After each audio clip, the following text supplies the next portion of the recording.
So Fabian, tell me about yourself. Where were you born? How did you get into sailing? And where is your boat at the moment?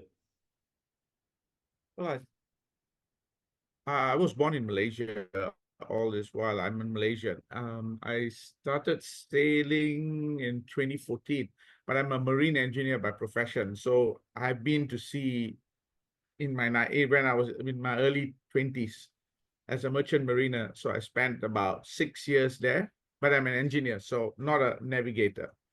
So the reason I took up sailing and I started in 2014 was just I thought it'd be a nice sport, something different at that point in time.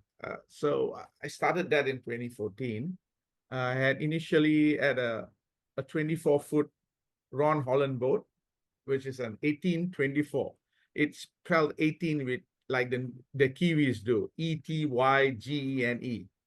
So Okay. that was a nice small, it's what do you call it? I don't know, it's a quarter tonner, I think. That's a class that it was a very long time ago. Okay. Okay, so I bought that boat because I felt it's better to try on my own than trying to go and whether to rent the boats from the plateaus. They have plateaus, far boats in the yacht club, but I didn't want that. I want to just try it on my own. So I got this boat, and I've been racing uh that boat for about 2 years because we have club races here.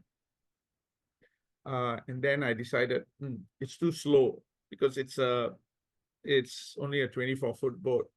I mean, I do win on handicap, but reality is you're very slow relative to the bigger boys. Yeah. So what's your boat So now? What did 20, you change? What did you change to? so I switched it in 2016 to a Hunter Legend 37.5. So Uh-huh. from 24 to almost 38. Now it's a 38 actually. It's a Hunter 38 in 2016. Okay, so if you see, initially it was all about racing. That's how I got into this. And then in around 2018, 2019, oh, sorry, there was a death in my family in 2017, which made me realize that, there's this thing on fragility of life, which is one of a driver for me, where Mm-hmm. I said, it's enough. Like, you just got to do things that you like. So I started to think about stuff that I want to do, big stuff, like I put it in my website, it's called audacious goals, as I put it. So I started to tick off things that I wanted to do. And then in 2018, I started to toy around with the idea, why don't I just go around the world on my sailboat? Just take Destiny. Destiny is my boat. Take Destiny and go around the world. Now, then basically I hit a wall because once I wanted to do that, I looked around and there's actually no real support base here. Most of the sailors that I know are generally guys who do either dinghy plateaus, they're in that level, and racing keelboats for regattas. Nothing in the realm of going long distance. Uh, we have not had any races, to my knowledge, in any racing team cruising around the world from this part of the world. I don't know. I don't know whether it's a thing with why they don't do it, but there's only been a few. Mm-hmm. Okay, just to name them.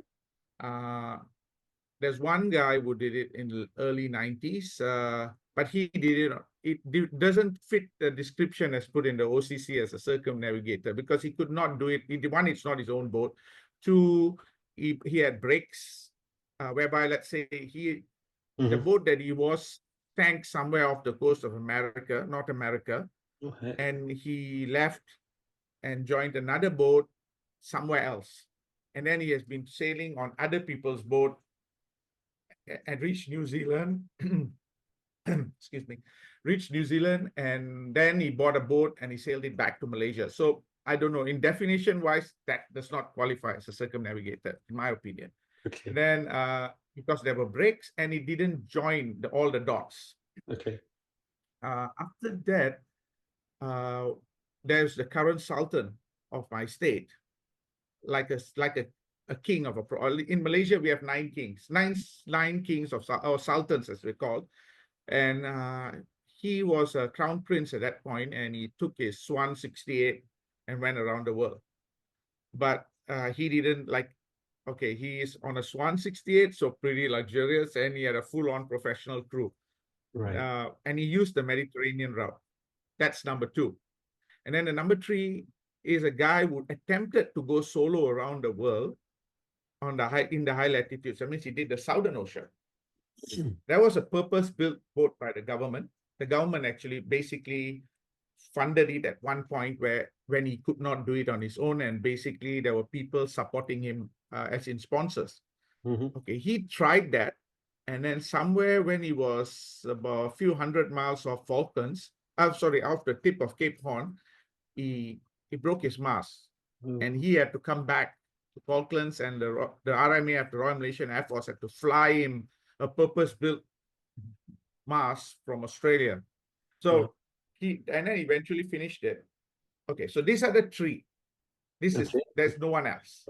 Wow. So when I tried this, I said, no, I don't want to go. Everyone is doing Mediterranean or the Southern Ocean. Destiny definitely cannot do the Southern Ocean, and I don't want to do the Mediterranean. Simply because I've been there. I don't like sailing around that area.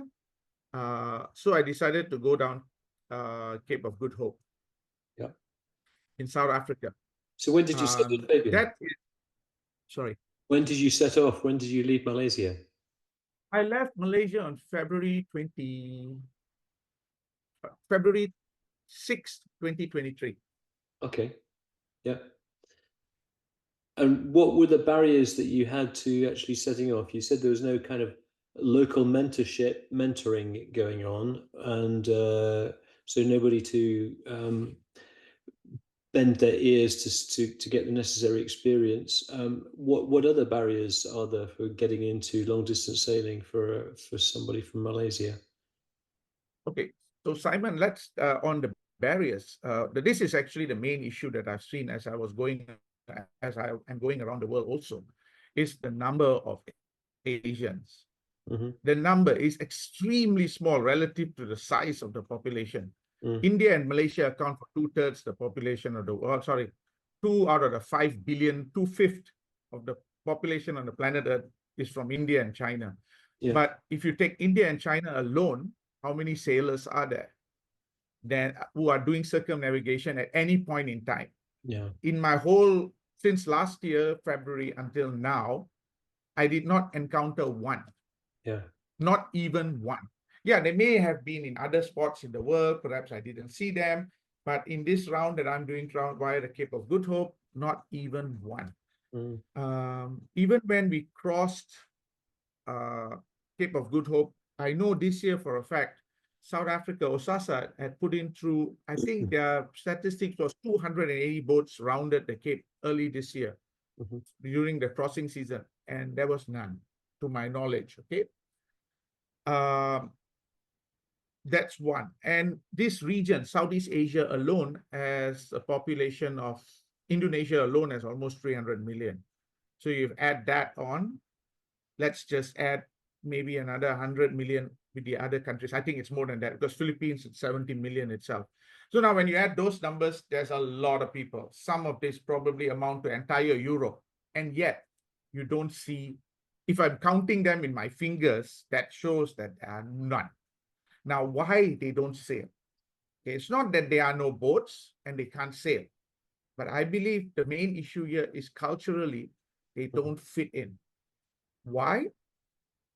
You see, we have been brought up very much to not, I mean, as far as my generation, I'm 53 now, and we are always taught to amass wealth, things like that. Maybe that's also to do with the conditions of these countries, because a lot of them got their independence in the late 40s, early 50s. So they would be more concentrating on trying to build a country, hence the way we are all taught. Like when I was young, there were only 3 professions that you were told to become: a lawyer, a doctor, or an engineer. It's like everyone else is not considered, how would I say, good enough. I wouldn't want to use any other word. So when you have that, for someone to want to do this, okay, most of the people that I've met along the way are generally not, okay, let's just say an Australian. I've met a lot of Aussies along the way, and quite a number of them actually give up everything. You know, like they sell their property. I just met one lady and her husband. They live on a boat in Townsville, in Australia, and they are here now on their boat during the regatta. Mm-hmm. So they have no home when they Mm-hmm. go back. So this is their home. And Now, if you take that, that would be very unusual for a nation sailor to make oh, that definitely. I mean, cultural jump. completely to stay on a boat, that's odd. Yeah. And to do it full time, as in don't do anything but that, again, that's odd. Yeah. So like to put it in perspective, it took me 25 years to hit the peak of my career. And when I hit it, and when I threw my letter to resign, the first question was, which company are you joining after this? I said, no, I'm not joining. I'm retiring for good, or I'm planning to take a sabbatical for a few years and go around the world. All I got was a blank expression, and people thinking I've a few loose screws in my head. Yeah. So it's As you not say, very significant cultural differences, attitude to work. yes. Southeast Asia, always parts of it at least, seem very wealthy. So funding wouldn't be so much of an issue, or is that a big issue for you guys? Okay, if you're funding it personally, I think okay, we'll have to look at stuff. Okay, for instance, let's say you're British, and your £1 buys £5 plus Malaysian. Mm-hmm. Now, all over the world, most cruising is done in areas where they use a lot of dollars. Mm-hmm. Okay.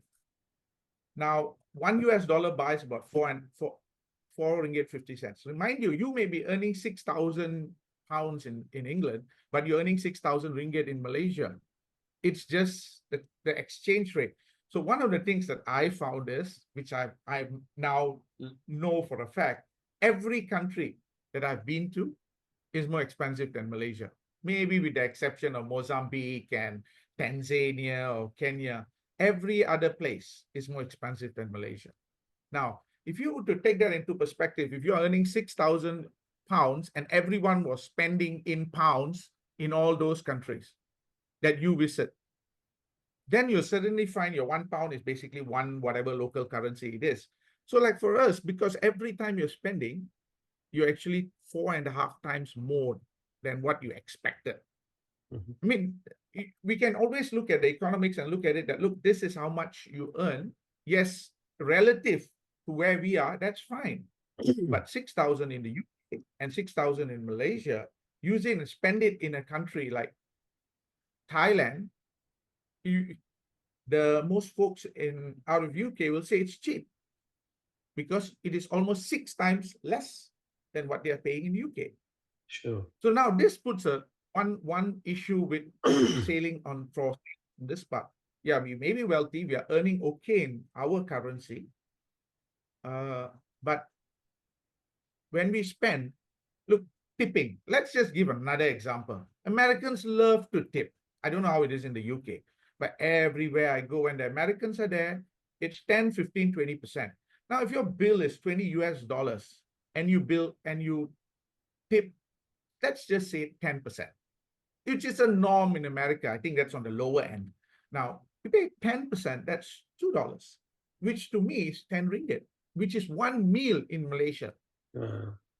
Yeah, So we if you keep, we as Brits struggle in America because of the cost of living is expensive by British standards, and the tipping is very different to the tipping culture in Britain. So yeah, we struggle there. But there's financial reasons, there's cultural reasons, the expectation to work. What about retirement ages? What a lot of Europeans and Americans will be retiring, I guess, in their, well, maybe taking early retirement in their mid-50s, or retiring normally 65, 66, 67.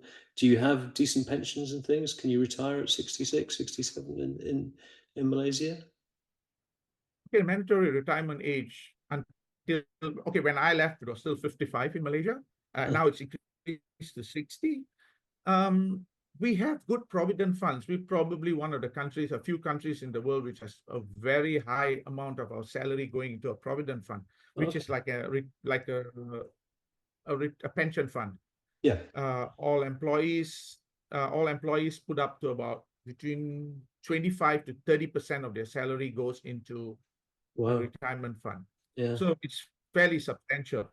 And like for me, if I were to retire, stop working now, I would be okay. Hmm. But then because of the types of jobs that I've done and my salary range is on the high end, I'm on the maximum tax bracket in Malaysia, so which is close to 30% also, mind you. So you are in that tax bracket. So we have pension funds. Like if now I'm not using anything on my pension fund itself because Okay. I'm not allowed to withdraw out of the pension fund until I hit the age of 55. So Okay. yes, I have funds in that sense, but I can't tap onto that Okay. now.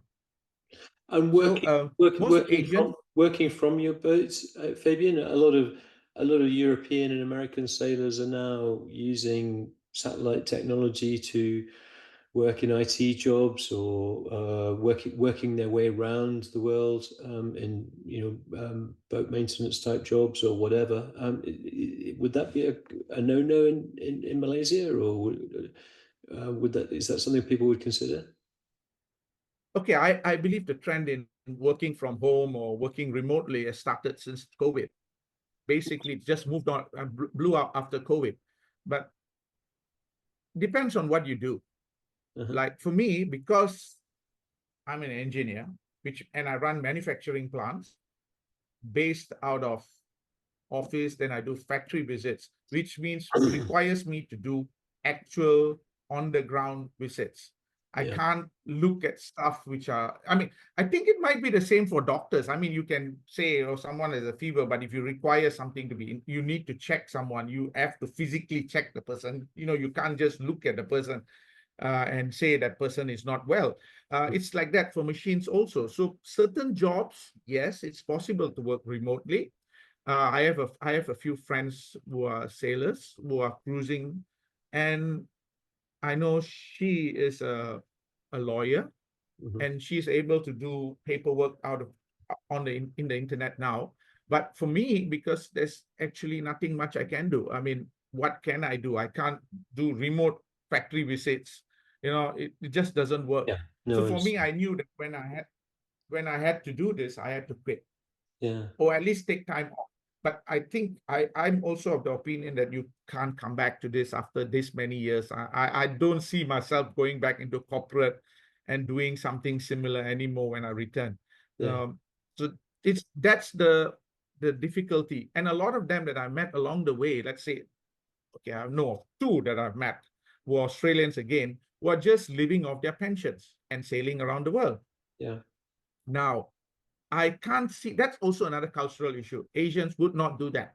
I can put money on say that they would never use their pension fund, which is their retirement fund till they pass on, to go on something like this because they would have stuff that they need to do in their own country. And so again, this is something which is fundamentally different with Asians and the way we are wired.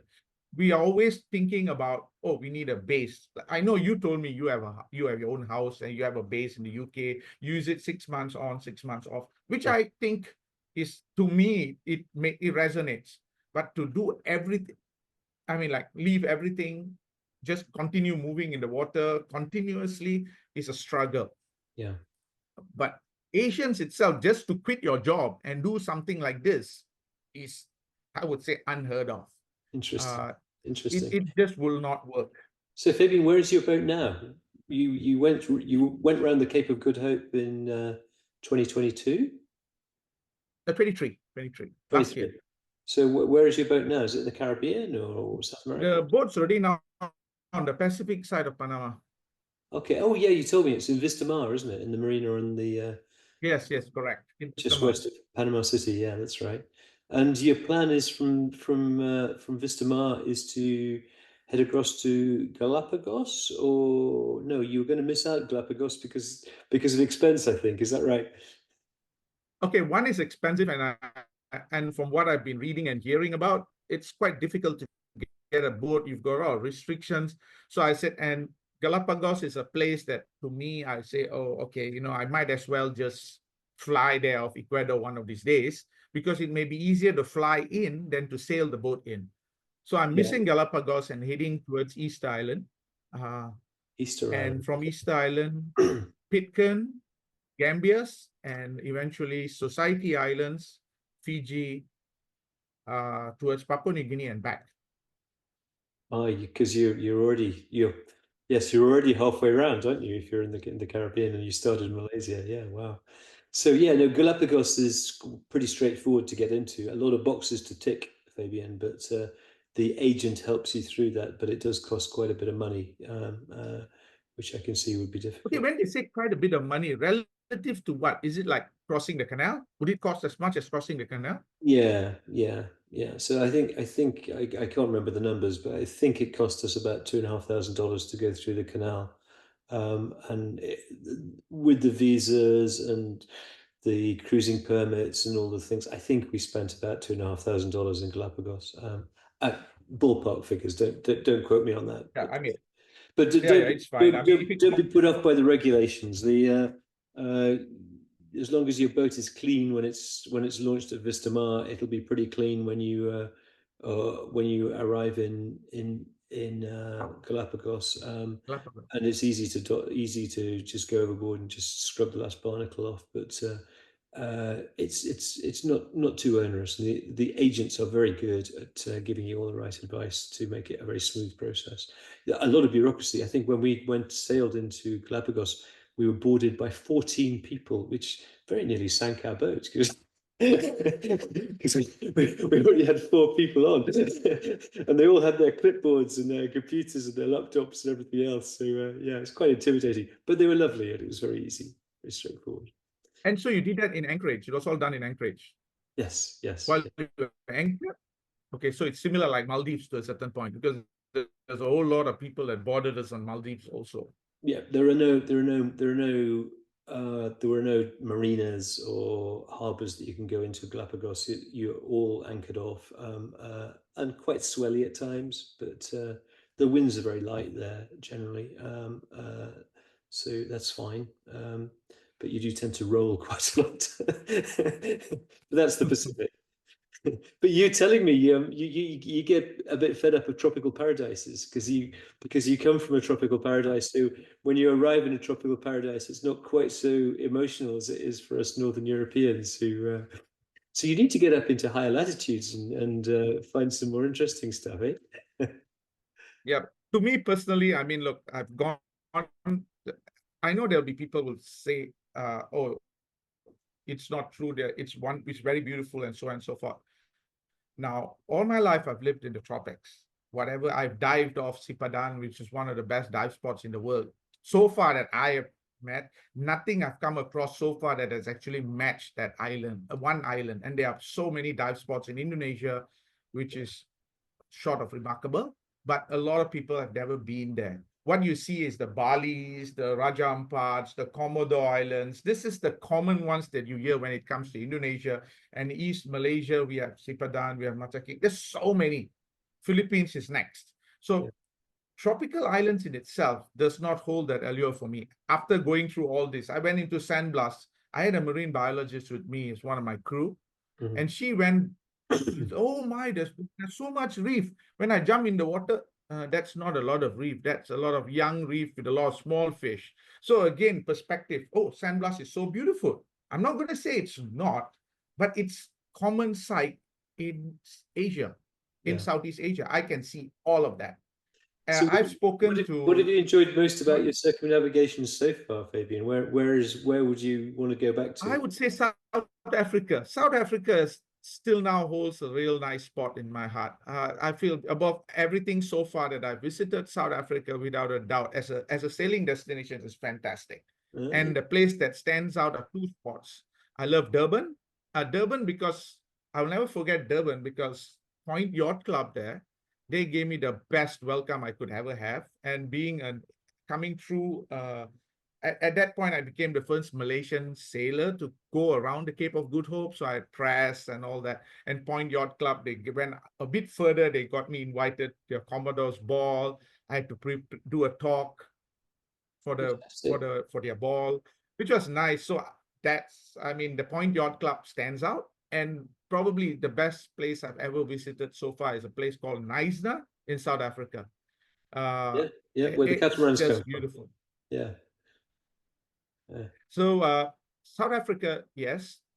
And when I crossed over the Atlantic and went into Brazil, I mean, the main issue is I don't speak Spanish, nor Portuguese, nor French, nothing. So I'm going to start struggling. I know in South America, it was all Google Translate all the way. And so, you know, communication is an issue. Brazil in itself, the cities were a bit scary because I started to do a lot of land travel when I was there.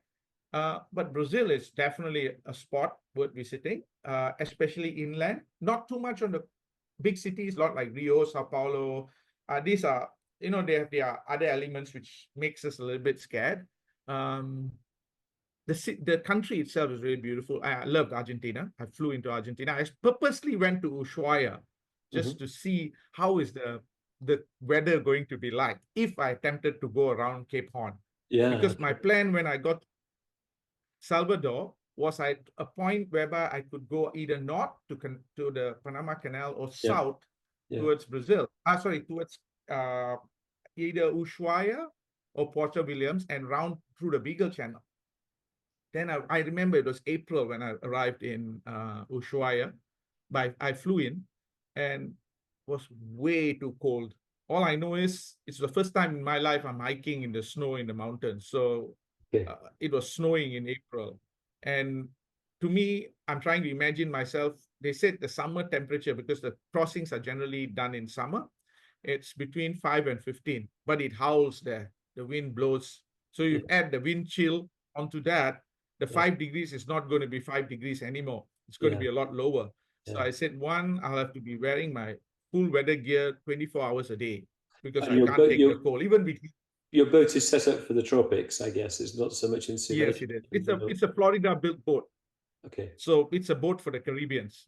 So I know it can be done, but I felt that look, and I would definitely, one of the issues that people said when you're doing a Patagonian crossing is it's better to have crew, simply because they'll have to tie the boat up sometimes inside all the small nooks and crannies like fjords or smaller fjords or something, whereby you tie it at the back like mat mooring, but you tie it to some tree on land. Now, getting a crew to commit 2 to 3 months is also not easy. Yeah. So that's another struggle. So I said, okay, that's out. The weather is out.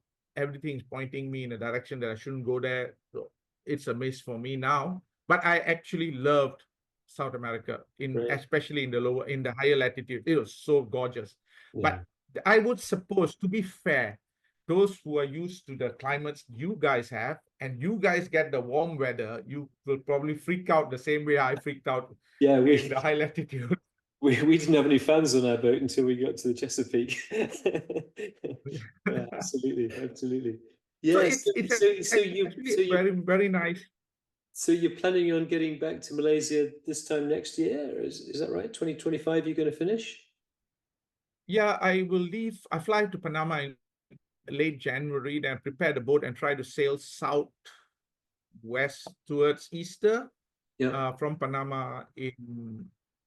I'm scheduling myself somewhere in February, mid-February, to move south. Yep. So and then I start you may well catch up with us in the Society Islands, because we don't go back to our boat until the end of May, beginning of June, as I told you. I expect to be in Raiatea as I did my scheduling. Okay, this is just scheduling, but I look at it because the time and the winds will push me towards.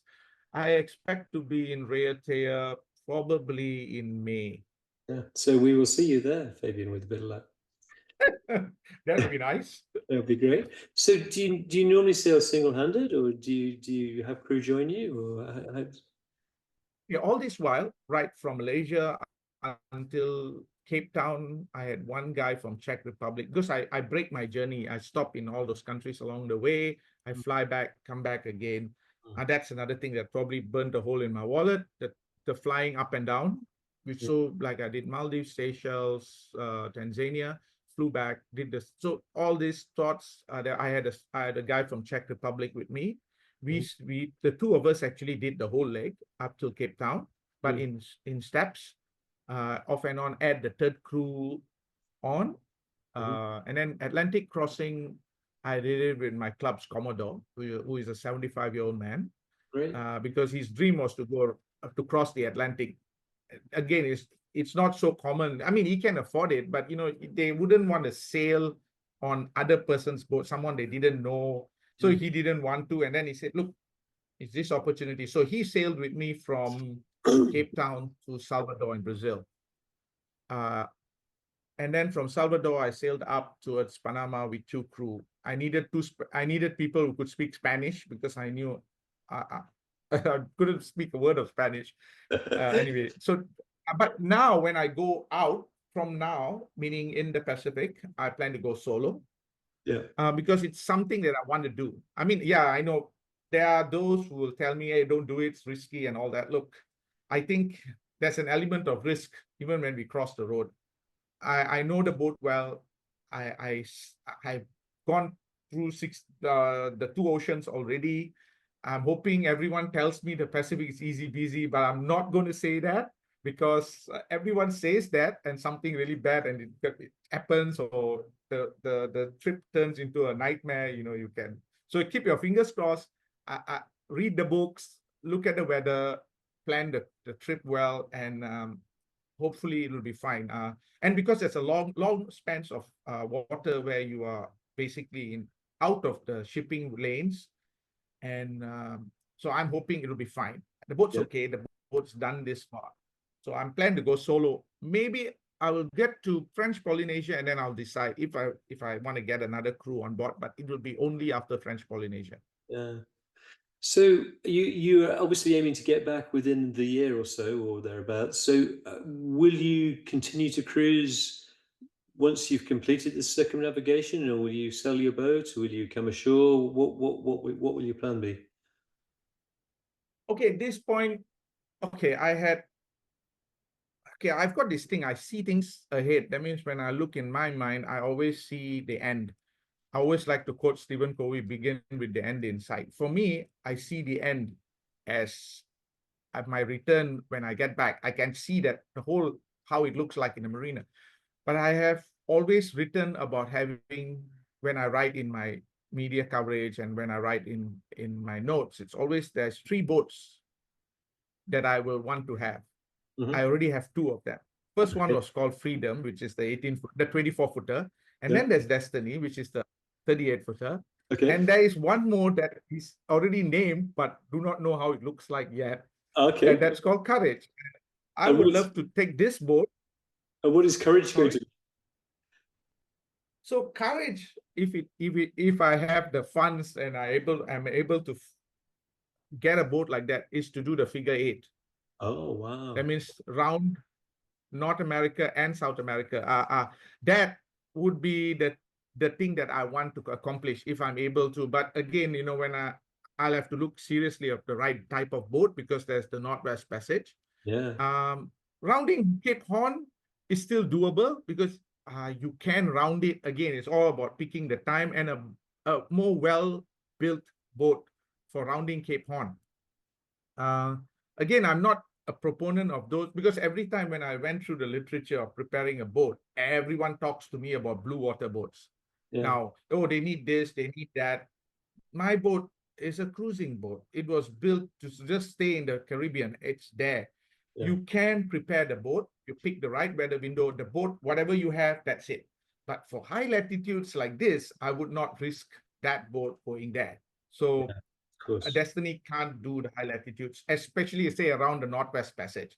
Now, I would love to do the Northwest Passage, and I want to do it in the right kind of a boat, because I know what I want in a boat now. I mean, there are certain things. It's like when you buy a car, you drive a Honda, and then when you upgrade to say a Merc, and then you suddenly say, oh, how I wish I have a Merc.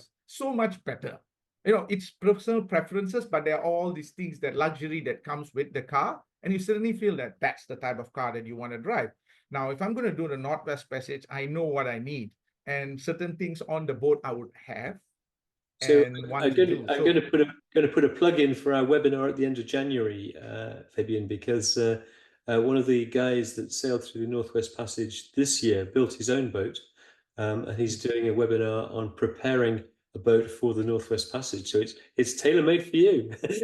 yeah, Yeah. well, then you just send me the link. If I can attend, I would definitely listen to it wherever I am. I should be in Panama then. Well, it will be But recorded. the idea It will is, be recorded. So yeah, okay. when you're back off your circumnavigation and you're thinking about your next boat courage, you can dip into the webinar and say, ah, that's what I need. Very Because good. that's never been done. At least, I mean, the numbers are getting even lesser and lesser. To me, so far, what has really made it nice is the all these places that I can go with the boat. It's not the conventional places that you fly into. This is the big difference, and I enjoy the passage itself.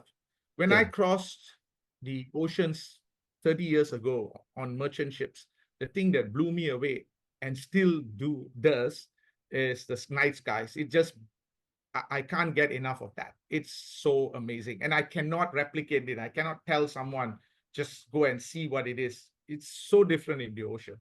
So do you think you will inspire your fellow countrymen to follow in your wake, or do you think that's do you think there is not the culture is so different that nobody wants to do the same thing? I note that there are more people from Asia now, like the guy who got second in the Golden Globe, Mhm. Abhinash, in the Golden Globe, behind Kirsten. He's Indian and he's from the Indian TV. And there are, I know for a fact, a couple, a Chinese couple, but they were working in Singapore, who is now going, I think they're in Africa now, crossing, going around the world with a small kid. So it is starting to come. Mhm. But again, the numbers relative to the total number is still significantly small. I Do you, would love to go around. do you have much interaction? Obviously, you have a lot of interaction with other cruisers now. You're passage making, but there's quite a few OCC boats, of course, coming up through Malaysia every year. As we said before we started the webinar, there's I think 5 boats have rendezvoused in one of the marinas just this weekend. Do you have much interaction with those to pick their brains, to help them, or maybe act as a port officer or something going forward? Is that something you've thought about?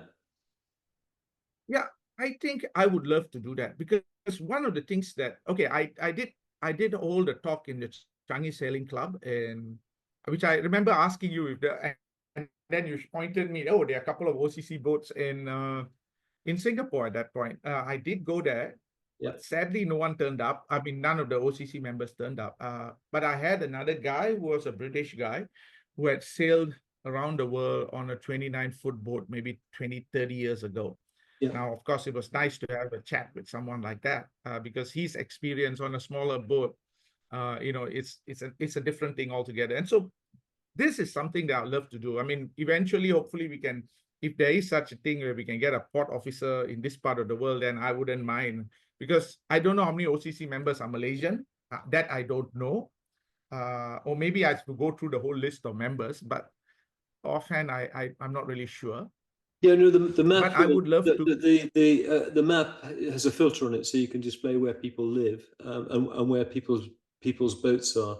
So there's a gathering at the moment at Pangkor Marina. Do you know this place? P Yes. N Okay. B K O R. So there were one, two, three, four, five or six OCC boats there at a dinner last night. So Okay. I encourage you to reach out to them. Use the fleet map on the website or on the OCC app, and you'll find other boats when you are at home that you can link up with. And of course, when you're back off your passages, then or before you head off for the Northwest Passage, then you most definitely should become a port officer because your skills and your experience are very useful for people cruising through, but also to inspire your fellow countrymen to maybe do something that would be out of the ordinary for them, as you have described. Yeah, I will. I will. So if I ever do, if I want to do the third one, my third boat will be something that I need to plan for. And for now, at this moment in time, I'm just thinking get back next year. And then I've done a series of talks. I'll be on Tetler Malaysia soon, which is like a very high-end magazine.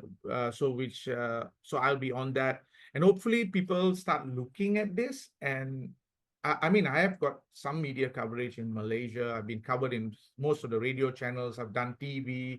I've done digital. So it is there, but it doesn't seem to catch on because maybe people can't resonate. One of the things, another difficulty with Asians is the fact that they think this is a rich man sport, Okay. or rich man thing. It's a very, boats is associated with people who. But then again, like I told a guy whom I was in my yacht club, I say you own a car which is the same value of my boat. Yeah. So of course, it costs a little bit more to maintain a boat than a house, I think, but you can buy a car for the same price as a boat. So why not? It's just a matter of things that one is because they lack the exposure. So this is something that I can hopefully through discussions and talks that I'll do when I have been doing throughout the time that I've come back, and even last year, probably add more information out there for people to come. Joining OCC was the right thing for me because through that I met my mentor, which is a good program. I must admit, So because who's your he mentor? Who's your mentor? Fabio Much, I don't Mucchi. Okay. He's an American Italian. Okay. It's an Italian American. Okay. Yeah. So Yeah. he was my mentor. And okay, look, these are the type of things that we don't have. And there is also the fact that he was telling me, because when I did my first passage, which was just like my shakedown cruise, which was something I attempted, timing was all right, but there was a low pressure system in Vietnam which sucked all the air out of this part of the world.